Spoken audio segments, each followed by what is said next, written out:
ASC-AfCFTA translates fully into what we call the African Continental Free Trade Area Studies Center, which has taken the initiative to promote industrialization and transformation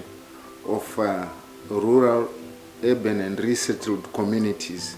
in Zimbabwe, Southern and the Sub-Saharan Africa, taking advantage of the resources that are availed under the development cooperation programs, one of which is the Africa Agenda 2063 within the United Nations scope of the United Nations Sustainable Development Goals. The conference we are organizing is looking at the African Continental Free Trade Area as a flagship project of the African Union on transforming the lives of the disadvantaged communities, like I said, in Zimbabwe, Southern and Sub-Saharan Africa. As a Pan-African project, what we are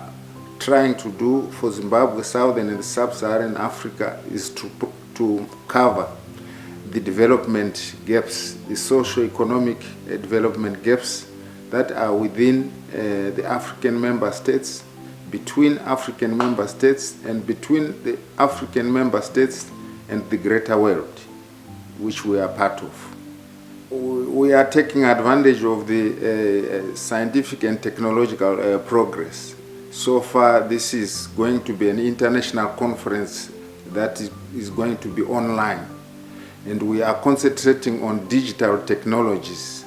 as a factor that drives the African Continental Free Trade Area. As you know, we are now in the fourth cycle of industrial, fourth, even fifth cycle of industrial revolution. So as we propagate the transformative significance of the African Continental Free Trade Area as an African Union flagship project, we are concentrating on digital technologies, how these technologies could be harnessed or embraced in development programs within the rural areas, which we are promoting in terms of the infrastructure and also industrialization, small, medium-scale enterprises on the basis of resources that are there, but also taking advantage of the value that comes through the partnerships that are created by this already globally conceived project.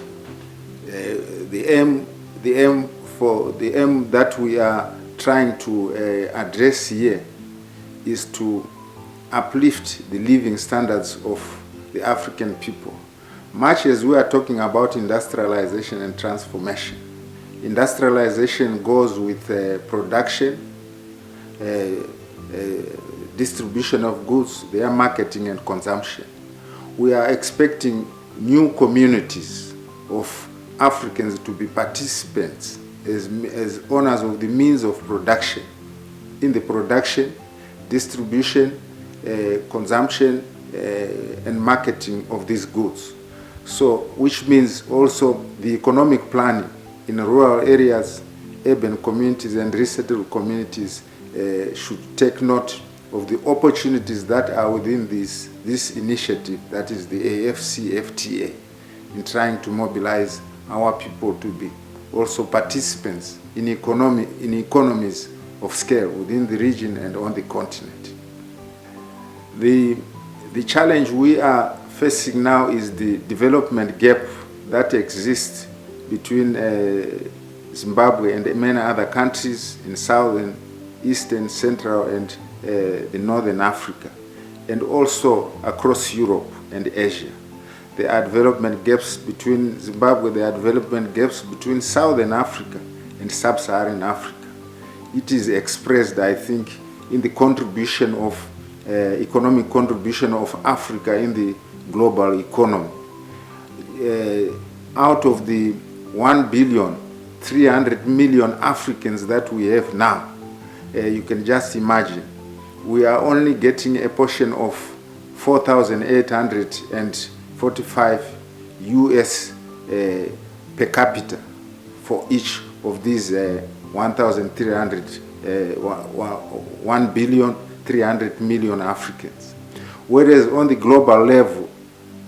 which is now 7,400,000,000 and something else there,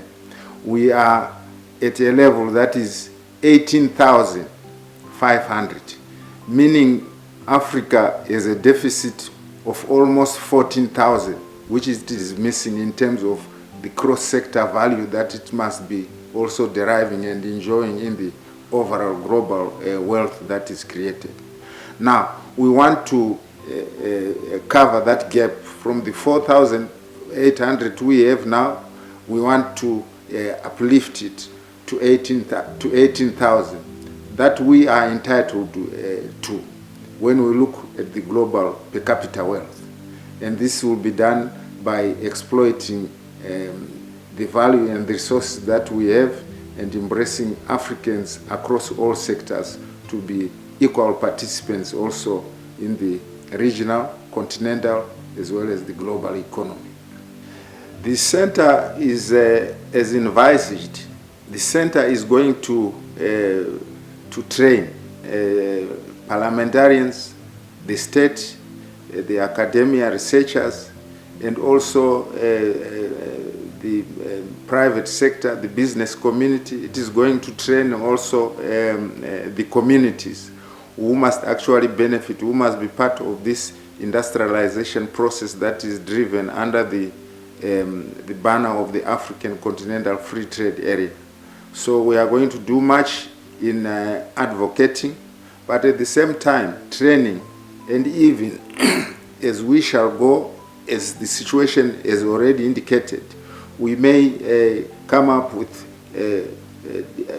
diploma and degree programs to ensure that our people are equipped with the proper knowledge, capabilities, and capacities to understand their own situation in the rural, urban communities, and also understand the context of the world in terms of socio-economic development and how they must derive that into their backyards to improve their living standards. I would want to make a comment with respect, I think, to our parliamentarians, as they are the interface of our communities and also the government and the international community. That there be, I think, commensurate bills that allow these disadvantaged communities to immediately benefit from whatever these programs that are determined under development cooperation. The parliamentarians must be very conversant and come up with bills and adopt laws that already uplift these disadvantaged people who are continually, I think, marginalized, when in actual fact, the programs that exist, as we know, the ASC-AfCFTA itself, the Africa Agenda, we have the TICAD 1993 also, we have the AGOA 2001, which appeared to promote social and economic development in Africa. But as I have indicated already, on the basis of the gross domestic product for Africa, which is now at 4,500, compared with the world at 18,900 at the moment, it would appear that those initiatives have not done much to our rural, urban, and resettled communities. And we just have to recoup that value, I think, through the education, training that this center is presumed actually to undertake in the short, medium, and long term.